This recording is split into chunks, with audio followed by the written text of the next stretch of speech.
Assalamualaikum warahmatullahi wabarakatuh. Kami dari kelompok satu mata kuliah Teori Akuntansi yang diampu oleh Bapak Prof. Dr. Pujiono SEAK MSI. Di sini kami akan mempresentasikan materi mengenai perumusan teori akuntansi pendekatan tradisional. Sebelum memulai, izinkan kami untuk memperkenalkan diri.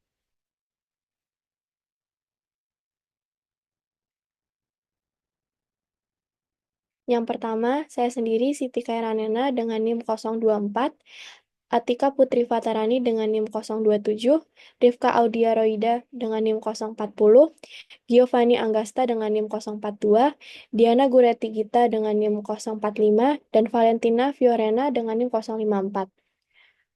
Untuk pemaparan materi akan dilanjutkan oleh teman saya. Baik, untuk materi pertama adalah gambaran hakikat akuntansi. Hakikat akuntansi digambarkan sebagai bahasa catatan historis, realitas ekonomi saat ini, sistem informasi, komoditas, dan ideologi. Akuntansi sebagai ideologi. Akuntan itu bukan sekedar alat pencatatan keuangan, tetapi juga mempertahankan struktur sosial ekonomi yang ada. Karl Marx berpendapat bahwa akuntansi menciptakan kesadaran palsu yang mengaburkan hubungan sosial sebenarnya. Selain itu, akuntansi berfungsi sebagai sistem simbol dan ritual yang memungkinkan interaksi sosial serta mendukung sistem kapitalis. Selanjutnya, akuntansi sebagai bahasa. Akuntansi disebut juga sebagai bahasa bisnis karena memiliki simbol, angka, debit, kredit, dan aturan prosedur akuntansi yang menyerupai struktur bahasa. Dengan komponen ini, akuntansi menjadi alat komunikasi yang efektif dalam menyampaikan informasi keuangan secara struktur dan dapat dipahami oleh berbagai pihak. Selanjutnya, akuntansi sebagai catatan historis. Akuntansi berperan dalam mencatat bagaimana manajer mengelola sumber daya perusahaan. Perkembangannya meliputi periode kustodial atau penjagaan aset, periode produktif, pemanfaatan secara efisien, hingga periode terbuka yang menilai kinerja manajerial secara luas. Selanjutnya, akuntansi sebagai realitas ekonomi saat ini. Akuntansi harus mencerminkan kondisi aktual, bukan hanya biaya historis. Laporan keuangan disusun berdasarkan nilai pasar atau nilai wajar untuk menentukan pendapatan yang sebenarnya atau true income, sehingga lebih relevan dalam pengambilan keputusan. Selanjutnya, akuntansi sebagai sistem informasi. Akuntansi berfungsi sebagai sistem informasi yang menghubungkan akuntan atau penyedia informasi, saluran komunikasi sebagai laporan keuangan, dan pengguna eksternal, yaitu investor, kreditor, dan manajer. Sistem ini membantu dalam penyajian data keuangan yang bermanfaat bagi pengambilan keputusan. Yang terakhir, akuntansi sebagai komoditas. Akuntansi memiliki nilai ekonomi karena permintaan terhadap informasi keuangan dari investor, kreditor, dan pemangku kepentingan lainnya.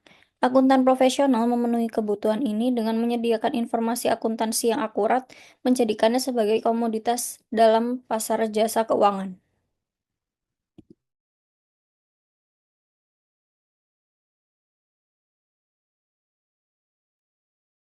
Materi selanjutnya yaitu penyusunan dan verifikasi teori. Penyusunan dan verifikasi teori akuntansi dilakukan dalam kerangka konseptual yang mengacu pada prinsip-prinsip yang telah diterima secara luas oleh profesi akuntansi, seperti prinsip akuntansi berterima umum atau GAAP. Prinsip ini digunakan sebagai pedoman dalam memilih teknik akuntansi dan menyusun laporan keuangan yang sesuai dengan praktik terbaik. Agar suatu teori akuntansi dapat diakui valid, teori tersebut harus melalui pengujian logis dan empiris.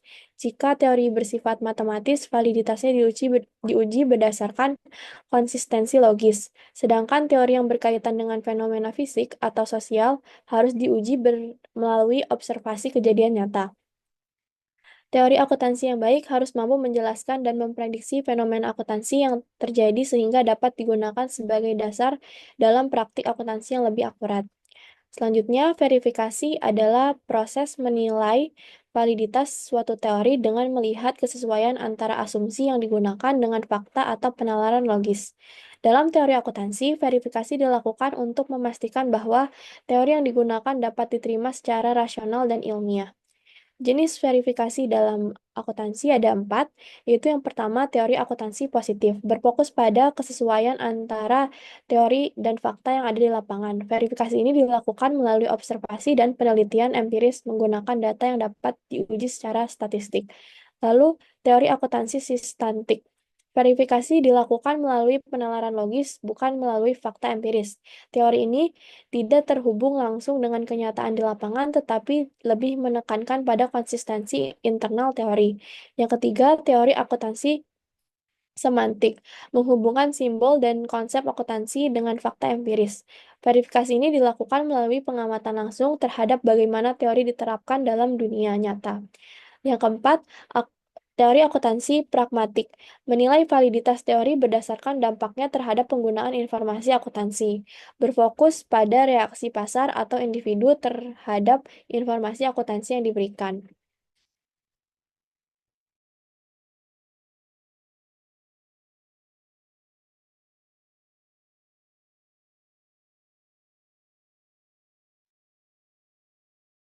Selanjutnya di sini ada hakikat teori akuntansi. Jadi teori akuntansi merupakan sekumpulan prinsip. Jadi teori akuntansi merupakan sekumpulan prinsip, konsep, dan metode yang menjelaskan serta membimbing praktik akuntansi dalam menghasilkan informasi keuangan yang andal dan relevan. Ini kita bisa langsung ke 5 poin yang penting dalam hakikat teori akuntansi. Next, di sini yang pertama ada definisi teori akuntansi. Teori akuntansi adalah sistem penalaran yang menjelaskan bagaimana dan mengapa akuntansi berfungsi dalam suatu lingkungan ekonomi. Teori ini membantu dalam memahami prinsip-prinsip dasar akuntansi, merumuskan kebijakan akuntansi, serta memastikan bahwa laporan keuangan mencerminkan kondisi ekonomi yang sebenarnya. Yang kedua, ada tujuan teori akuntansi, yaitu memberikan kerangka dasar, ya sebagai penjelasannya, menyediakan landasan bagi pengembangan dan evaluasi standar akuntansi. Yang kedua, ada meningkatkan transparansinya, yaitu memastikan bahwa laporan keuangan dapat diandalkan oleh pemangku kepentingan. Ketiga, ada memandu pengambilan keputusan, yaitu membantu investor, manajer, dan regulator dalam menilai kondisi keuangan suatu entitas. Yang terakhir ada menyesuaikan dengan perubahan ekonomi, yaitu mengadaptasi standar akuntansi terhadap perubahan dalam lingkungan bisnis dan regulasi. Next.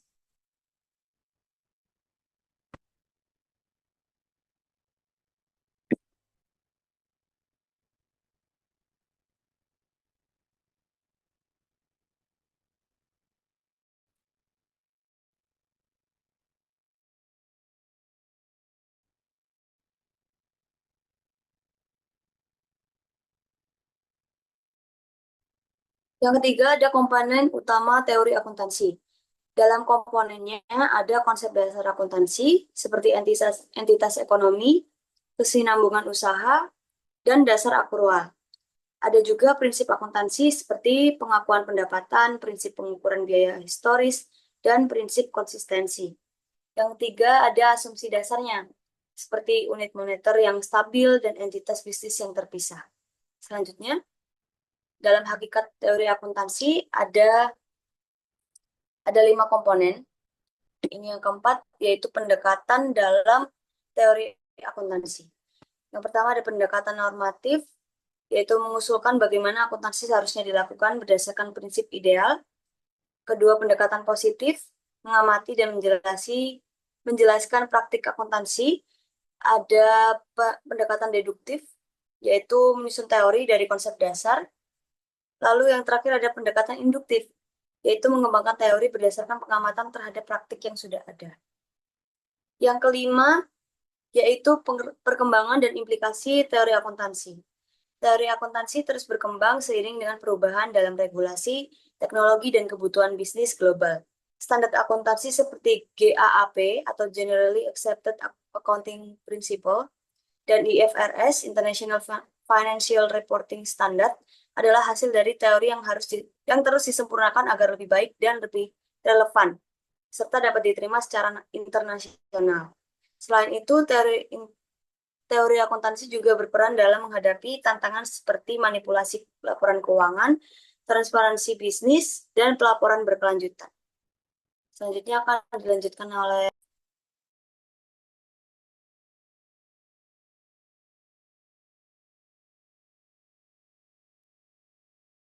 Materi selanjutnya adalah metodologi dalam perumusan teori akuntansi. Dalam perumusan teori akuntansi juga diperlukan adanya metodologi.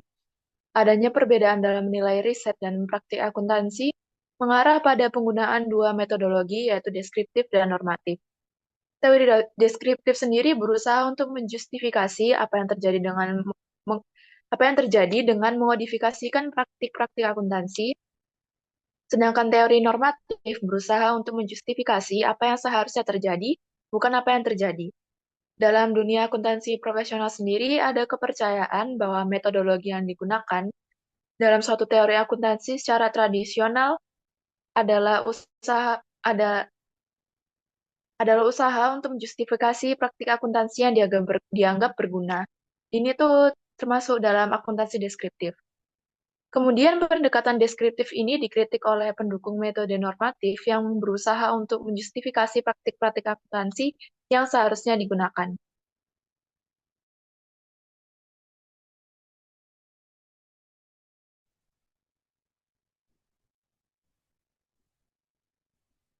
selanjutnya ada pendekatan dalam perumusan teori akuntansi. Di sini menggunakan pendekatan tradisional. Ada 6 pendekatan. Yang pertama yaitu pendekatan non-teoretis, yaitu pendekatan pragmatis atau praktis, dan pendekatan kekuasaan. Terdapat 2 pendekatan dalam pendekatan non-teoretis.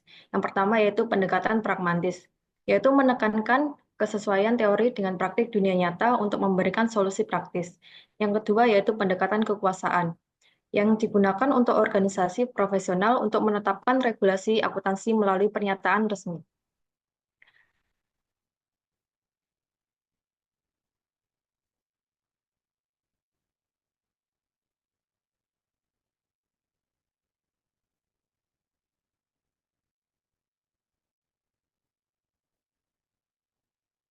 Yang kedua ada pendekatan deduktif. Pendekatan ini bergerak dari konsep umum, yaitu dalil awal tentang lingkungan akuntansi ke khusus, pertama prinsip akuntansi dan kedua teknik akuntansi. Untuk langkah-langkahnya meliputi yang pertama menentukan tujuan dari laporan keuangan, yang kedua memilih postulat dari akuntansi, yang ketiga menghasilkan prinsip dari akuntansi, dan yang terakhir yaitu mengembangkan teknik dari akuntansi. Teknik pengujian teori deduktif menurut Proper, yang pertama adalah memastikan konsistensi internal, kedua investasi bentuk logis, ketiga perbandingan dengan teori lain, keempat yaitu uji empiris. Untuk pendekatan yang ketiga yaitu pendekatan induktif. Pendekatan ini diawali dengan observasi mengenai informasi keuangan dari perusahaan bisnis dan dilanjutkan dengan penyusunan generalisasi dan prinsip-prinsip akuntansi berdasarkan hubungan yang berulang kembali. Tahapannya yaitu yang pertama mencatat seluruh observasi. Yang kedua menganalisis dan mengklarifikasi observasi ini untuk mendeteksi adanya hubungan berulang kembali. Yang ketiga, penurunan induktif dari generalisasi dan prinsip akuntansi dari observasi yang menggambarkan hubungan berulang. Dan yang terakhir yaitu menguji generalisasi. Untuk pendekatan yang keempat yaitu pendekatan etis. Pendekatan etis dalam akuntansi berfokus pada kewajaran, keadilan, ekuitas, dan kenyataan. Laporan keuangan harus akurat, jujur, dan tidak bias. Standar kewajaran mencakup kepatuhan terhadap prinsip akuntansi, pengungkapan, konsistensi, dan keterbandingan. Auditor memastikan laporan penyajian informasi secara wajar sesuai standar yang berlaku. Dan yang kelima yaitu pendekatan sosiologi. Pendekatan sosiologi dalam akuntansi menekankan pengaruh sosial dan kesejahteraan sosial, menilai dampak akuntansi terhadap komunitas. Ini melahirkan akuntansi sosioekonomi yang bertujuan untuk mendorong entitas bisnis mempertimbangkan dampak sosial dan dalam laporan keuangan. Tren ini berkembang seiring meningkatnya kesadaran akan tanggung jawab sosial. Dan terakhir ada pendekatan ekonomi. Pendekatan ekonomi dalam akuntansi menitik beratkan pada dampak teknik akuntansi terhadap kesejahteraan ekonomi umum. Pemilihan metode akuntansi dipengaruhi oleh kondisi ekonomi seperti LIFO yang lebih relevan saat inflasi tinggi. Konsep kenyataan ekonomi dan konsekuensi ekonomi menjadi dasar dalam penyusunan standar akuntansi. yang kini semakin mempertimbangkan faktor sosial dan ekonomi dalam pengambilan keputusan.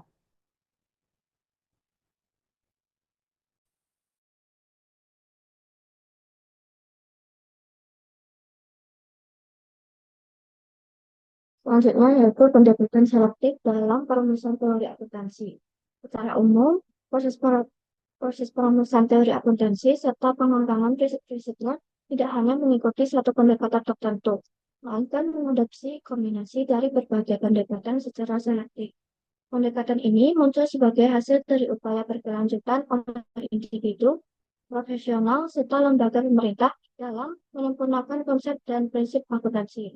Seiring waktu, pendekatan selektif ini telah mendorong berkembangnya metode baru yang masih menjadi perdebatan dalam literatur seperti pendekatan berbasis regulasi, pendekatan perilaku, serta pendekatan berbasis kejadian, prediksi, dan teori positif.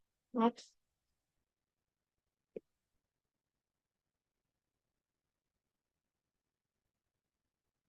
Sebagai kesimpulannya, dalam pengembangan teori akuntansi, pendekatan tradisional cenderung mengadopsi metodologi normatif atau deskriptif, baik dalam kerangka teoritis maupun non-teoritis, dengan menggunakan logika deduktif atau induktif. Pendekatan ini biasanya berpusat pada prinsip kewajaran, kesejahteraan sosial, atau kesejahteraan ekonomi.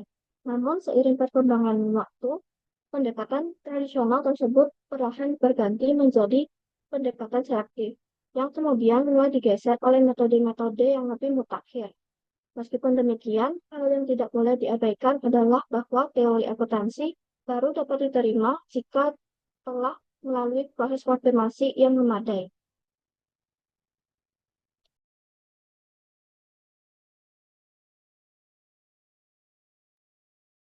Sekian pemaparan materi dari kami. Kurang lebihnya mohon maaf. Assalamualaikum warahmatullahi wabarakatuh.